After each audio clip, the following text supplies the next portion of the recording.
સુશાંત સિંહ રાજપૂત હકારાત્મક વિચારસરણીવાળી ફિલ્મ કરવા છતાં ડિપ્રેશનને કારણે એણે આત્મહત્યા કરી.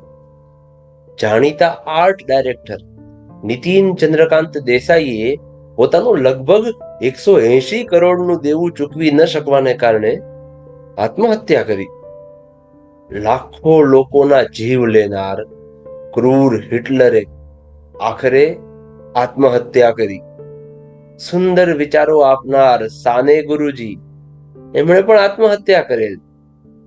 મન શક્તિ અને મનને મજબૂત કરવાની શિખામણ આપનાર લોનાવાલાના સ્વામી વિજ્ઞાનાનંદે મંત્રાલયમાંથી કૂદીને પોતાનો જીવ આપ્યો. આધ્યાત્મિક ગુરુ તરીકે ઓળખાતા અને ઘણાયને ટેકો આપનાર ભૈયુજી મહારાજે આપઘાત કરેલ.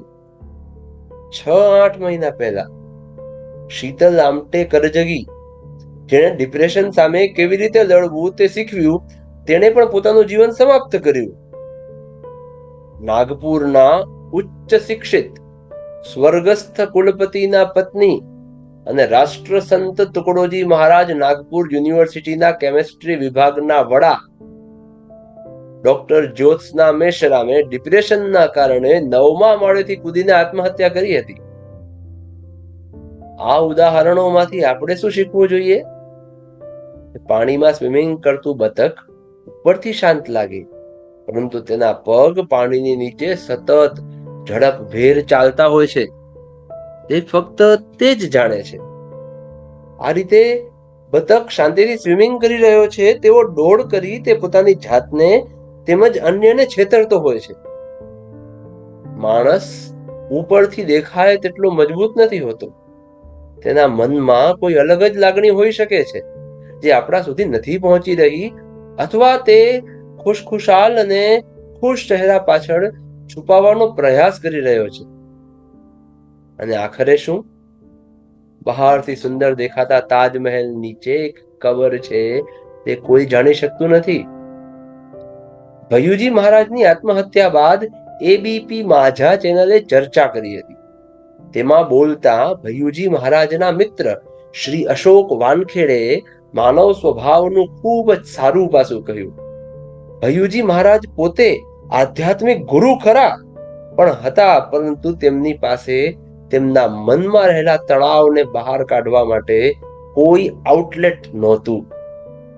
ડોક્ટર શીતલ આમટે, બાબા આમટેની પૌત્રી, તે ભૈયુજી મહારાજ જેવી જ નીકળી. તો શું આ આઉટલેટ એટલું મહત્વનું છે?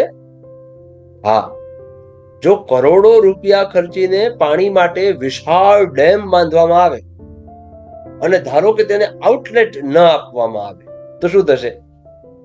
ડેમ ચોક્કસ ફૂટશે.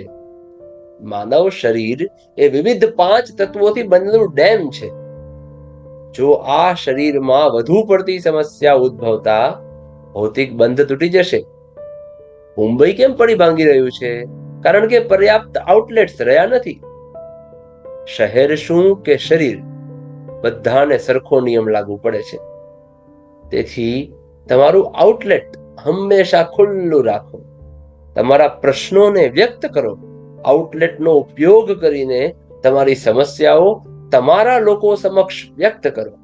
તમારા હૃદયના આઉટલેટને ખોલવા માટે ધ્યાનની પ્રેક્ટિસ કરો. અને જો શક્ય હોય તો વિશ્વનું સૌથી મોટું આઉટલેટ ખોલો, એટલે કે તમારી આંખો. આંસુના બંધને તૂટવા દો. તેના વહેણમાં વહેવા દો તણાવ, ઉદાસી, ઉપેક્ષાને.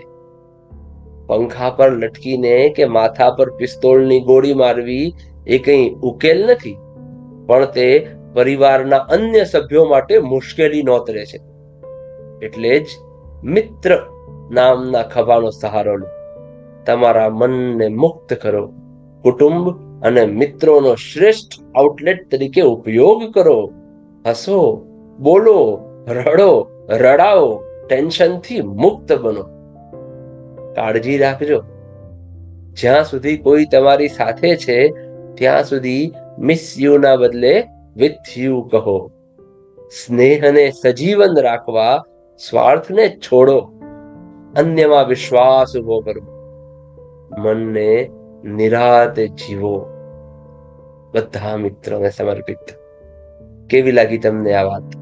ફટાફટ શેર કરવા જેવી છે ને? તો જલ્દીથી તમારા મિત્રો, સગાવાલાઓ બધાને આ વાત શેર કરો અને તમે પણ આવા જ સંબંધો બનાવો, ટકાવો. અને હા, વિડીયોને લાઈક કરી ચેનલને સબસ્ક્રાઇબ કરવાનું ભૂલતા નહીં. ધન્યવાદ. જય શ્રી કૃષ્ણ.